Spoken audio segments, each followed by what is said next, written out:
city. Tens of millions of taxpayer dollars. That's right, Garcetti is turning to taxpayers throughout California to address and pay for his problem.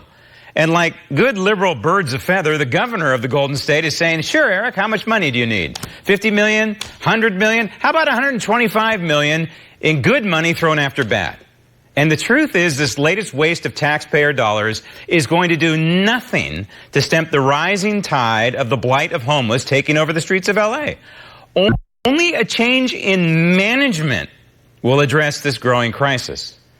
Joining me now from Los Angeles, editor-in-chief of Front Page Index, Alex Datig. Alex, you're leading a petition, both online and otherwise, to recall the mayor of Los Angeles, Eric Garcetti. Last I checked, there are 25,000 signed up in the online at change.org for that. But it's the paper one that you've initiated that's an important one. It's to recall the mayor of Los Angeles, but this has also shined a light on what has gone on in Los Angeles in the past 2 or 3 years. In particular, this measure HHH, which was framed and then shoved down the throats of Los Angeles residents. They voted for it as a bond measure ostensibly to eradicate homeless. So here we are, about 3 years later, $1.2 billion bond measure.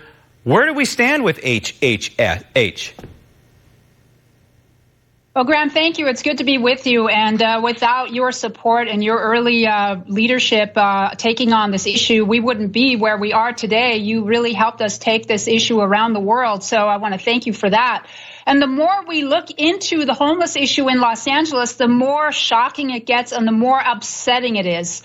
Actually, the mayor of Los Angeles had supported, when he was running for re-election, he supported Measure Triple H, $1.2 billion in bond money for homeless housing services. And the ballot question said, to provide safe, clean, affordable housing for the homeless and for those in danger of becoming homeless, such as battered women, children, veterans, seniors, foster youth, and the disabled, and to provide an increase of services for mental health, drug treatment, alcohol treatment, and other services. Yeah, now, sounds great. Shockingly, I know, but this was a fraud on the people. He basically took this, played the heartstrings of the voters, and then they took the money, and we don't know what's going on with money, but we know to date, here now in 2019, Triple H was enacted November 2016. In 2019, not one single unit has been built. And the mayor of Los Angeles thinks that he deserves a standing ovation for taking taxpayer dollars and lining the pockets of developers with Triple H money while leaving homeless people to die on the streets of Los Angeles. And that is the fact of the matter, Graham. It is an absolute disgrace, and he should step down now.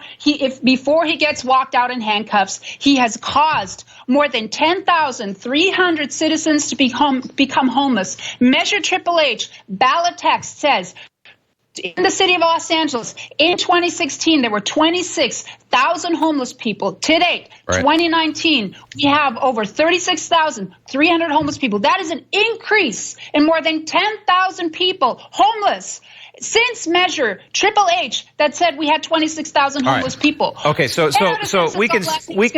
we can stipulate, Alex, that there has been an explosion in the homeless population in Los Angeles in just the last 3 years. I mean, those numbers are staggering. And then in the county, it's somewhere in the neighborhood of almost double what the number is at the city level, somewhere around 60,000, probably more. How do you get an accurate read? I don't know. But the bottom line is, there's been no money that I've seen and not a heck of a lot of effort to try and divert people away from going on the streets. In fact, I think just the opposite. As someone who does not live in Los Angeles, yet looking at some of the reporting, I see efforts to make it almost attractive for homeless people to live on the streets of Los Angeles. In other words, if the word is out, if you're in Boston or some other major city, that Los Angeles is going to make your life easier as a homeless person, and oh, by the way, the weather's a heck of a lot better in Boston, especially in the wintertime, I'm going to go to Los Angeles, right?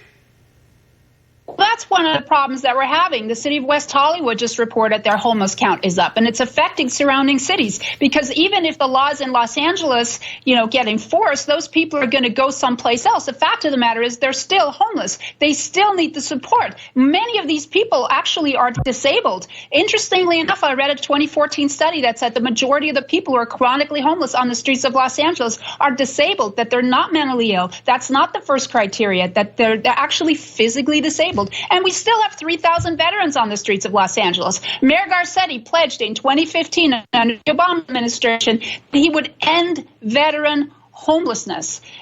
Where? The joke. We have 3,000 homeless veterans. It's an absolute joke. Absolutely and there's a correlation to the rat problem that LA is suffering through right now with the homeless people. Let's not sugarcoat it. So when we step back and we look at this problem, Eric Garcetti, recall the mayor, sure, maybe put the city under new management, but the federal government may have a role here as well. HHS may have a role. Heck, the Department of Homeland Security could have a role. Certainly the EPA, if they're violating the Clean Waters Act, for example, the federal government could step in here and say, hey, you know what? We have this thing called the Supremacy Clause in the United States Constitution. We're taking over. Yeah, we need this by fiat, Graham. It's just out of control. No one can be trusted in this government. We've got FBI raids since January. We are now finding out that this money has gone to developers and not the homeless people. And I just got the meeting, the agenda and the report for Triple H from the July meeting. And this spreadsheet right here shows every single project that is underway right now. Not a single one has been complete. Most of them are not even under construction yet. They haven't even been cleared. This is a joke. This is absurd. And we have addresses for each one of these, Graham. I'm going to go see what's going on with these properties. Do that. Keep us informed. You're certainly, Alex, public enemy number one, at least in the mind of Eric Garcetti. Keep up the good work. Keep trying to clean up L.A., and we'll have you back on the program. Thanks, Alex. Coming up next, Stop the Tape.